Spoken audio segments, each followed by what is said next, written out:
am the man Aeneas, of whom Virgil sung, forced by fate and haughty Juno's unrelenting hate. Expelled and exiled, left my father's shore, I bore long labors, both by sea and land, and in that Trojan war. All this before I won the Latin realm, and built the glorious and destined town. Rome! If any nation deserves the privilege of claiming a divine ancestors, that nation is our own. When we declare that Mars himself was our first parent and father of Romulus, who founded our city, all nations of the world might as well readily accept it as they readily accept Rome's imperial dominion. Good afternoon. Welcome to the famous men of Rome. Please allow me, the legendary hero Aeneas, and me, the famous historian Livy, to take you on a journey in 3 parts. We'll chart the Roman age of kings, the glory of the Republic, and the power of the Western Empire. Please enjoy the performance.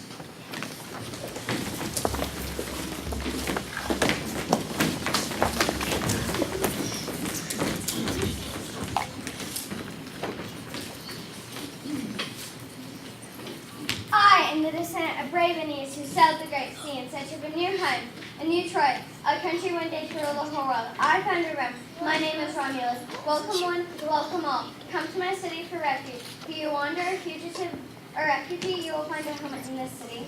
Thank you, great Romulus. We are forever your servants, soldiers, and loyal companions. But tell us, where shall we find good wives to marry? None will come to us because we are known as criminals and vagabonds. Where shall we find wives? What do we need that neighbors cannot provide? We will invite our neighbors, the Sabines, to a festival with games and feasting. At the sound of a horn, every man will take a woman and ride back to her. And this they did. Causing King Thaddeus with the Sabines to make war. But he and Romulus were able to make peace to form a firm king. Rome prospered, and a Senate was formed to govern it. Romulus was the first king of what would become a grand civilization.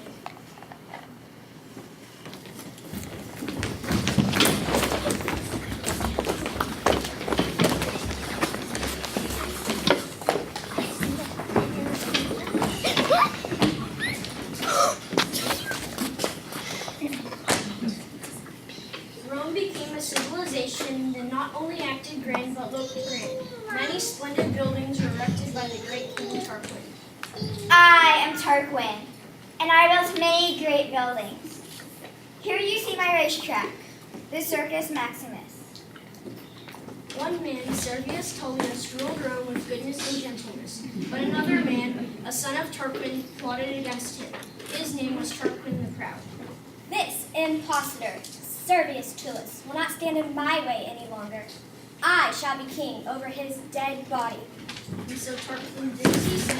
Servius Tullius was killed, and Tarquin the Proud became king.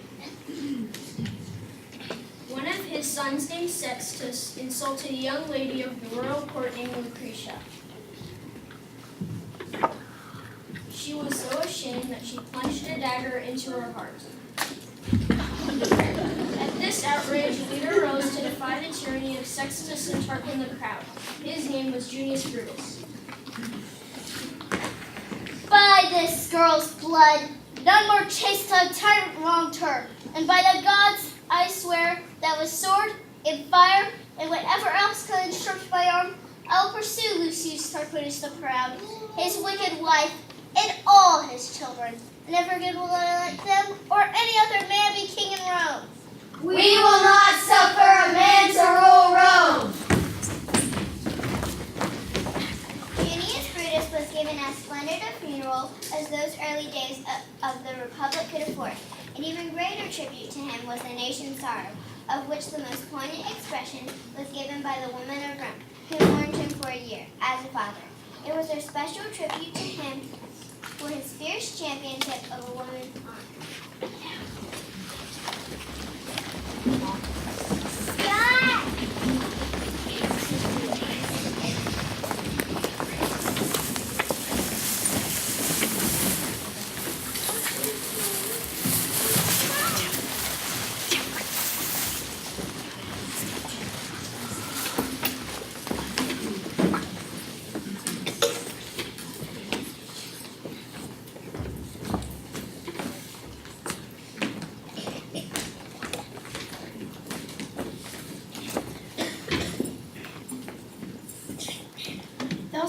age of kings ended.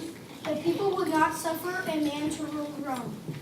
But they put their faith in the rule of the Senate. But Rome's ousted King Tarquin would not go down without a fight. He joined forces with Lars Porsena, king of Clusium, to try to take back his throne. Porsena and his army marched to Rome and there encountered some difficulties. The interesting time to receive without crossing the Silver Bridge. Consul, what should we do? We must cut down the bridge. It is the only way to save our city. As many who can begin dismantling the bridge. The instructions are inside. We are running out of time. If only someone could hold them off while we finish tearing down the bridge. Who could do that? A whole army against one man? Consul, give me 2 good men and I'll defend the bridge and hold the enemy back. 3 men to hold back thousands? We can easily defeat 3 Romans. The city will be ours.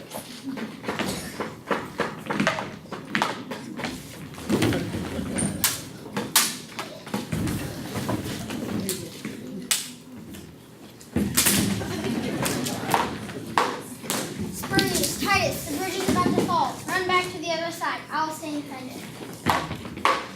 The bridge is down, Horatius. Round turned he, as not deigning those craven ranks to see. Not spake to Lars Porsena, to Sextus not spake he. But he saw on Palatinus the white porch of his home, and he spake to the noble river that rolls by the towers of Rome. O Tiber, Father Tiber, to whom the Romans pray, a Roman's life, a Roman's arms, take thou in charge this day. So he stayed, and speaking sheathed the good sword by his side, and with his harness on his back plunged headlong in the tide.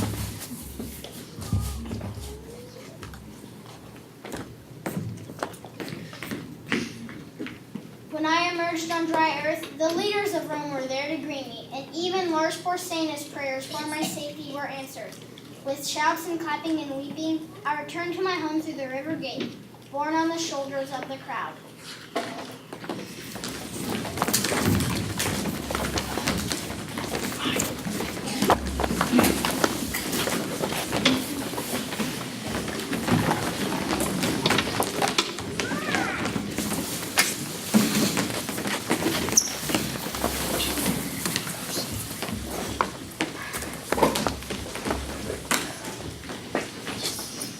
Horatius was well rewarded for his bravery and had a statue erected in his honor.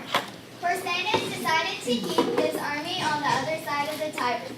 His plan was to besiege Rome, preventing food from being sent in, thus forcing the Romans to surrender. But there was one thing Porsena had not accounted for: Gaius Mucius. I have devised a way to save our city. I'm going to march right into the Etruscan camp, find Porsena, and kill him. That should put an end to this siege. Here is your pay. Go tell your troops to prepare for guard duty at the river. Distribute this money to your men and report back to me. Oh no, he killed the secretary. Who are you? Why have you done this? I am a Roman citizen. I came here to kill you because you are an enemy of Rome. I have failed, but there are more coming who will not fail. Your life will be in constant danger, Lord Porsena, and one day you will be killed when you least expect it. I will burn you to death if you do not at once tell me all of Rome's plans to kill me. Behold, how little we Romans care for pain when it is to defend our country. I am amazed. This man's heart is fearless and cannot be bound. Set him free. In return for your kindness, I now tell you of my own free will what I would not tell you when you threatened me with punishment. Know then that 300 young men have pledged an oath to kill you. The lot fell first to me. I have failed. But there are more coming until you are finally killed. Porsena was so frightened at these words that he immediately sent messengers to make peace.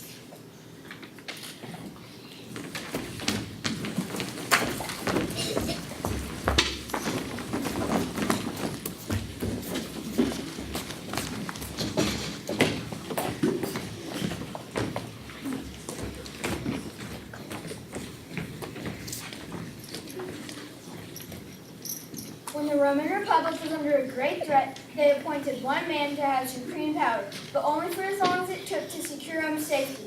Our next famous Roman is Camillus. Camillus was a great soldier and was made dictator in such a time of great danger, but he ran into trouble on one occasion. Camillus was accused by leaders of being greedy with the spoils of war. Such a crime was very serious and it was sent to trial. Seeing a trial before the tribunal as a disgrace, he chose the life of exile. But as he passed under Rome's gates, he prayed that the gods would do something so terrible that the Romans would be forced to call for his return. My prayer was answered. The Romans were invaded by the Gauls. The Gauls swooped down into Italy, defeating all Rome's armies along the way. Most of the Romans deserted the city, leaving it wide open for the Gauls to pillage. They destroyed most of the city, but could not drive out a small band of Roman senators and fighters from their stronghold in the capital. Meanwhile, the people who had fled sought me out. As I had prayed, they pleaded for me to return and deliver them from this disaster.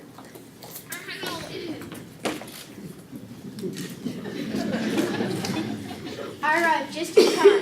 The chief of Gauls, Brennus, was demanding the Senate to pay him gold in order to leave them alone. This is what I told him. We Romans defend our country not with gold, but with steel. And so it's not gold that saved Rome that day, but the sword of Camillus.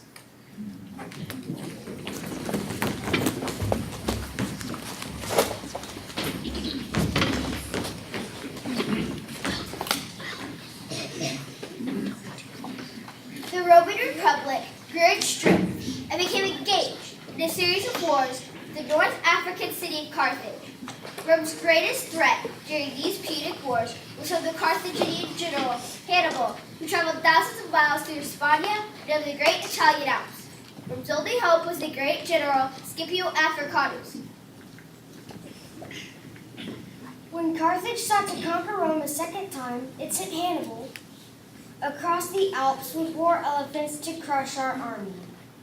His brother, Hasdrubal, was the first to see my sword when I repelled him from Italia.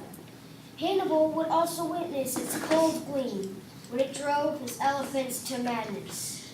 I gave this short sword, the gladius, to my fellow Romans to pierce the ranks of our enemies for as long as Rome would wield it.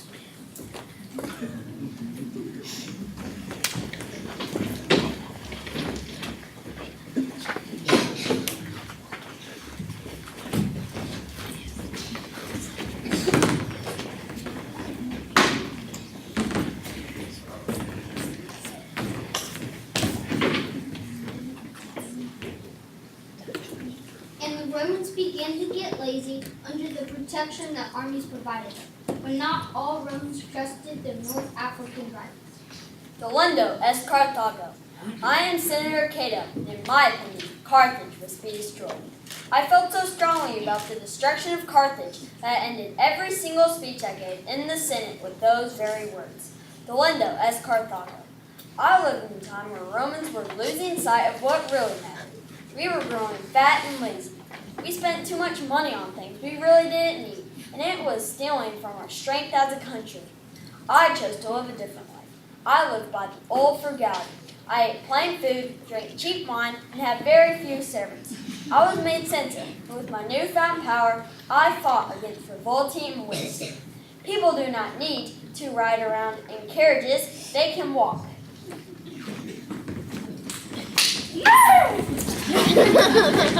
I live in taxis, items Romans held dear, like fancy furniture, and other non-essential items like jewelry.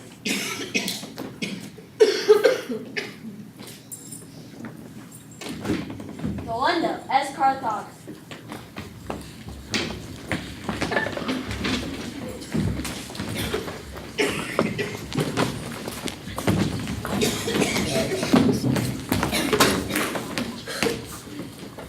The military might of Rome grew, and with it grew the power and popularity of Roman generals. Leaders like Julius Caesar and Pompey the Great made alliances to solidify control of the republic.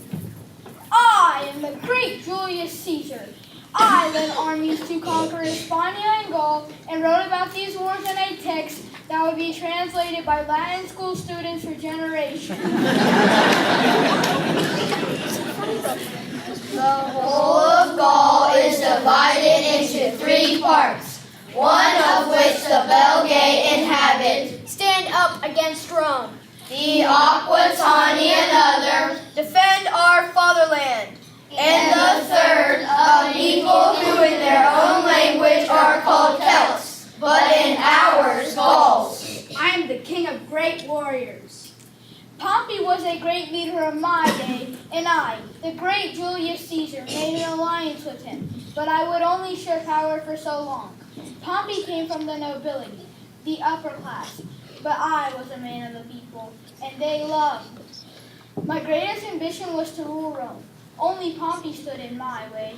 On one fateful day, my army awaited at the edge of Italy, on the far side of the river Rubicon. Pompey denied me entrance to Rome.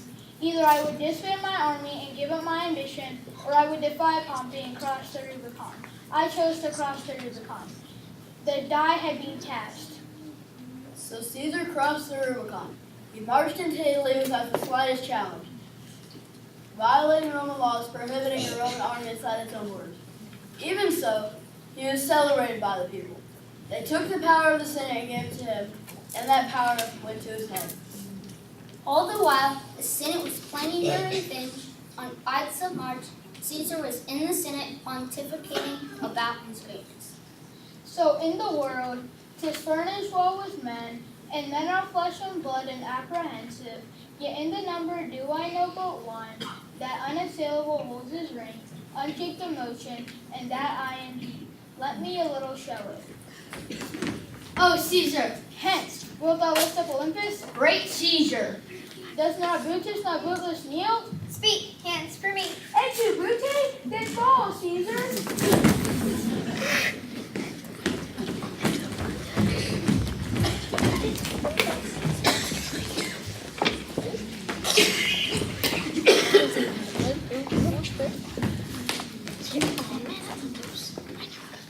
After the assassination of Julius Caesar, there was one man who denounced his murders. His name was Mark Antony. friends, Romans, countrymen, lend me your ears. This deed shall be avenged. We will not let Caesar's death be in vain.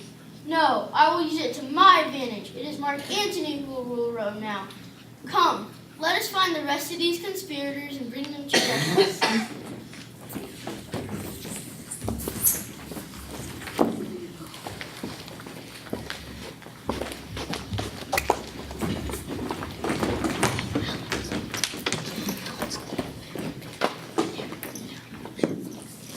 Like Pompey and Caesar before, Antony made an alliance with Caesar's descendant Octavius, but it would not last long.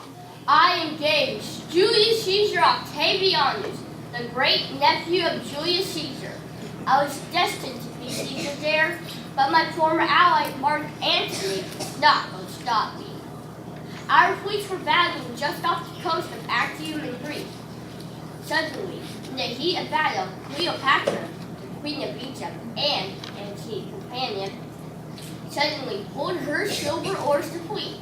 Antony chased after her, disgracefully abandoning his soldiers. I, Octavius, was now without rival. I quickly rose to supreme power as Emperor Caesar Augustus, bringing peace and order. My reign saw the flourishing of the arts, contentment among the common people, and the birth of the Christ.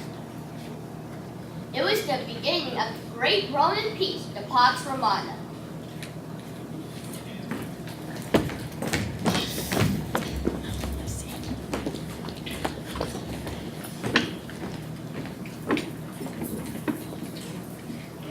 The emperors who succeeded Augustus were both powerful and intelligent, but only occasionally good.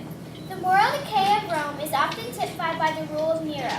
Under this evil man, the Christian church saw great persecution. Christians, a strange lot, believing in some man called Jesus, who died as their Lord. Well, I showed them my lordship. One night in Rome, flames went up all over the city. I could not help but be reminded of Troy and its fall. It inspired me to sing and play my harp. Afterwards, I was blamed for starting the fire. So I had the Christians blamed. They were put to death in many ways. Some said I was cruel. Some even pitied the Christians, but I never deserved what happened to me. Why, I had done so many things to bring beauty and art to Rome, but I was not appreciated. When a revolt conspired against me, I fled and had to fall upon my own sword. What an artist the world lost that day.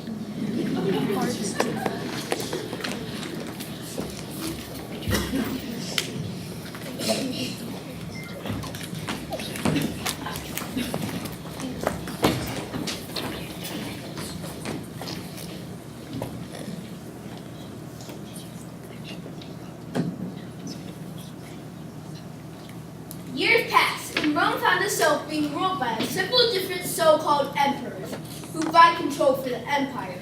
Constantine was one of them. On the day before the Battle of the Milvian Bridge, he was praying, and God sent him a vision of a cross light in the heavens at midday with an inscription telling him, By this sign you shall conquer.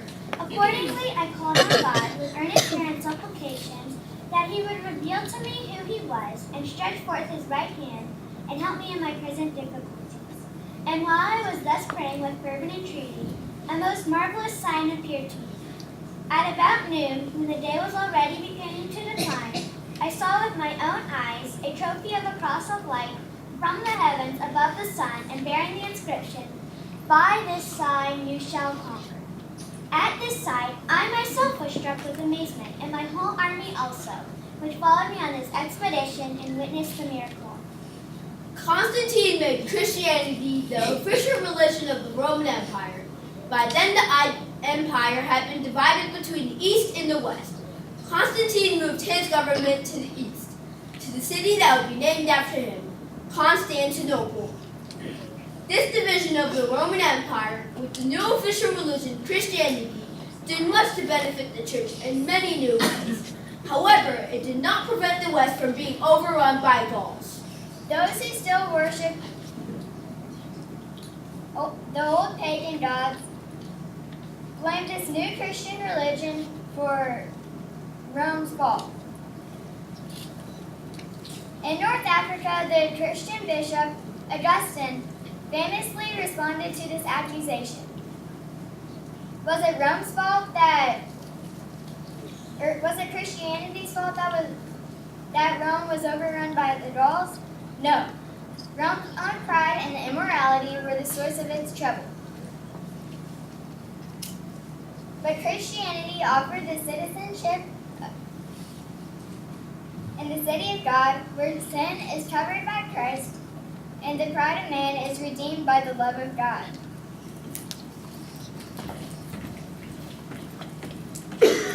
Christianity is the religion worthy of your desires, O admirable Roman race, the progeny of Junius Brutus and Horatius, of Cato and of Augustus. Choose now what you will pursue, that your praise may be not in yourself, but in the true God, in whom is no error. Incomparably more glorious than Rome is that heavenly city, in which for victory you have truth, for dignity, holiness, for peace, felicity, for life eternal.